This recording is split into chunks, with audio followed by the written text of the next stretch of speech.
চাচা ভালো আছেন? আপনার ঘরে বুট কয়টা? নেতা, আমার ঘরে 5টা বুট আছে। 5টা বুট আপনার ঘর? চাচার ঘর 5টা বুট, 5 5 25 মাইরা দে।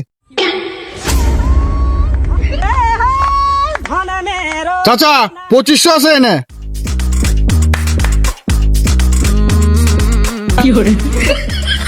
হে চাচা, কি বাস্তা বুট বিক্রি করে দিছি, 500 করে দিছে, ভালো হইছে না?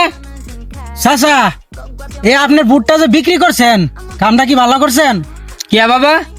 আরে চাচা, আপনি যে 500 টাকা মূল্যে আপনার বুটটা বিক্রি করছেন, আপনি কি নেতার একবার জিগাইছেন আপনার জন্য 5টা বছর সে কি করবে?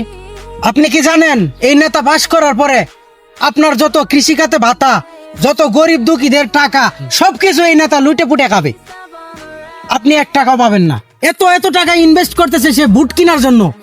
এই নেতা এই টাকাগুলা তোলার জন্য আপনার কাছ থেকে, আমার কাছ থেকে, গরিব মানুষের কাছ থেকে সব টাকা সে আবার আত্মসাৎ করে লুটে পুটে খাইব। আমার আপনার এলাকার কোনো উন্নয়ন করবে না সে। এলাকা বদলাইতে হইলে চাচা আপনাকে বদলাইতে হইবে সবার আগে। আর যদি মনে করেন আপনার বুট আপনি বিক্রি করে দিবেন, তাহলে নেতারা জিগান আপনার জন্য 5 বছর কি করব। এই তুই কেডা? ওই নেতা চুপ থাকেন, আপনার টাকা আপনি নিয়ে যান। আমার বাতিজা আমার চোখ খুলে দিছে, এই ধরেন টাকা আপনার। আমার বুট আমি বিক্রি করবো না, আর কাউকে বুট বিক্রি করতে দিতামও না। যাইবেন এনতেন না জুতা মারতাম।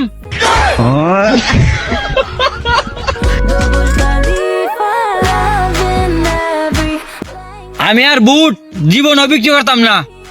হ চাচা, কোনোদিন আর বুট বিক্রি করবেন না। যে বুট কিনতে আইবো হেরে জিগাইবেন 5 বছর সে আপনার জন্য কি করবে।